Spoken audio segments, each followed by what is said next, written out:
Hello, hello! On se retrouve aujourd'hui dans une nouvelle vidéo pour parler d'un sujet super important pour une stabilité financière solide.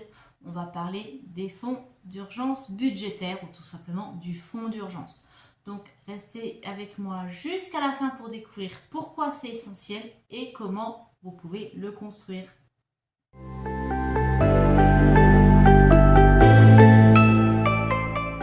Alors déjà, c'est quoi un fonds d'urgence?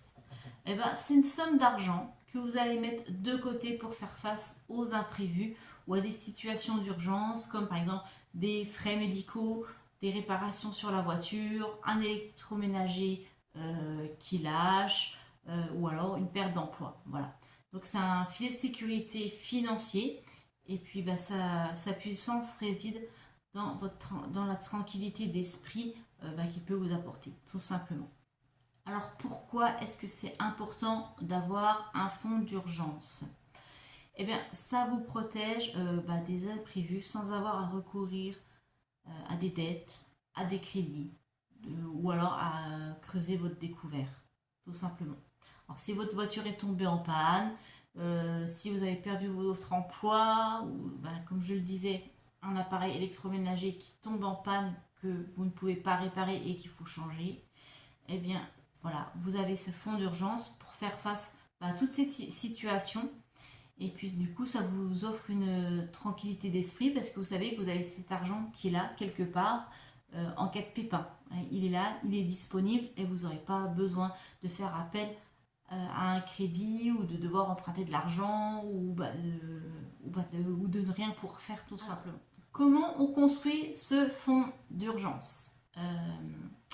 Et bien du coup, la clé, déjà, c'est de se fixer un objectif réaliste.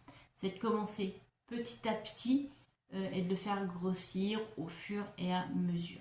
Alors, idéalement, on conseille, alors je dis idéalement, parce que voilà, il y a ce qu'on dit en théorique, mais il y a la pratique qui est complètement différente. On parle d'avoir entre 3 et 6 mois de dépenses courantes, voilà, de côté pour faire face aux imprévus. Donc vous économisez régulièrement et même si c'est 20 euros que vous mettez tous les mois, et ben c'est toujours 20 euros.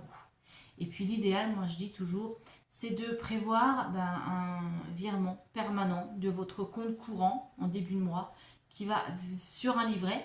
Alors j'aime bien le livret parce que du coup, comme c'est rémunéré, à la fin de l'année, sur ce que vous avez économisé, vous avez des intérêts et ça vient gonfler votre épargne. Donc quand on a des petits revenus et qu'on a un peu de difficulté à épargner, c'est vrai que ça fait plaisir d'avoir une petite somme qui arrive à la fin de l'année, c'est bonus et on rajoute et ça fait gonfler l'enveloppe. Voilà. Et aussi, vous pouvez avoir plusieurs fonds d'urgence. Ça, je vous en parler tout de suite. Alors moi, pour l'instant, j'ai un fonds d'urgence. Il est à 1400 euros et il est prévu pour pouvoir changer deux appareils électroménagers. Alors pourquoi deux? C'est parce que tout simplement, j'ai un lave-linge qui a déjà 10 ans et une télévision qui a aussi plus de 10 ans. Et vous savez que maintenant, avec l'obsolescence programmée, les appareils électroménagers, en général, leur durée de vie, ouais, c'est 10-15 ans maximum. Donc, je mets de côté cet argent pour pouvoir changer ces deux appareils électroménagers. J'ai Semco qui n'arrête pas de passer et de faire bouger la caméra. Donc, voilà, ça c'est pour ça. Et un petit bonus au cas où, par exemple, si je dois changer mes pneus de voiture. Donc, j'ai un leasing évidemment, donc j'ai pas de frais de voiture imprévus. Mais si je viens à changer un pneu, forcément, il faut en changer deux, vous le savez. Donc le prix de deux pneus, ça fait tout de suite un budget. Ou voilà, si... enfin bref, on sait jamais. Donc voilà, dans cette enveloppe, c'est pour changer deux appareils et un petit plus, donc 1400. Et quand cette enveloppe sera terminée, ce qui est bientôt le cas, j'ai prévu d'ouvrir une deuxième enveloppe. Et dans cette enveloppe, ce sera pour faire face à 3 mois de loyer. Donc, dans cette enveloppe, ça sera une enveloppe fonds d'urgence spécial loyer. Je calculerai pour faire 3 loyers, comme ça, si en cas de perte d'emploi ou autre pépin, je sais que pendant 3 mois, j'ai de l'argent de côté pour pouvoir payer mon loyer. Et puis, j'ouvrirai une troisième enveloppe, un troisième fonds d'urgence spécial, je dirais, charge fixe, alimentation, où là, je vais calculer justement bien tout mon budget alimentation, mes dépenses de gaz, électricité, l'assurance, donc toutes ces charges-là, et pour 3 mois aussi. Voilà. Donc c'est en prévision avec ce qui se passe actuellement, etc. Je pense que voilà, je préfère être prudente et avoir cet argent-là de côté et être tranquille. Voilà, je saurai qu'au moins pendant 3 mois, je pourrais faire face à une situation difficile. On ne sait jamais. Donc ça, mais chacun, comme je dis, fait en fonction de sa situation, ses projets, etc. quoi. Voilà. Donc ça, c'est vraiment le fonds d'urgence du cas par cas. Mais en tout cas, il en faut obligatoirement un pour faire face aux imprévus. Ça, on ne peut pas passer à côté, c'est obligatoire.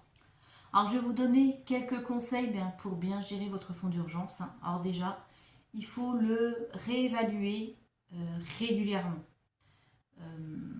En fonction de votre situation financière, si vous perdez votre travail, si vous changez d'emploi, si vos revenus augmentent, si vos revenus diminuent, si vous êtes en couple, en famille, etc.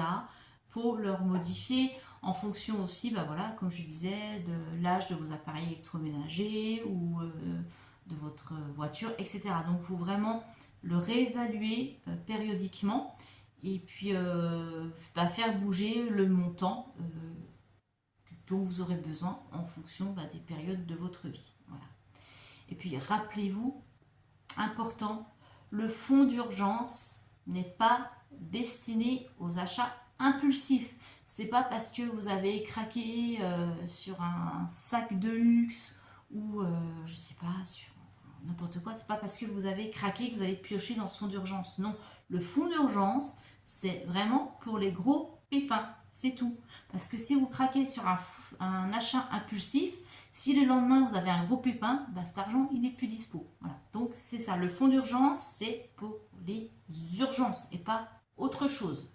Donc voilà, en résumé, un fonds d'urgence, c'est un bouclier financier tout simplement. C'est un investissement dans votre tranquillité d'esprit et puis votre capacité à surmonter les imprévus. Donc n'attendez pas, surtout pas. Commencez dès maintenant. Dès qu'on se met à la méthode des enveloppes, la première chose à faire, c'est créer et alimenter son fonds d'urgence. C'est pas épargner pour partir en vacances. Non, c'est le fonds d'urgence. Ça, c'est la première des choses à faire. Alors, si vous avez des histoires de réussite avec votre fonds d'urgence ou là vous étiez contente ou content d'avoir pu épargner parce qu'il vous a servi, n'hésitez pas à partager votre expérience dans les commentaires.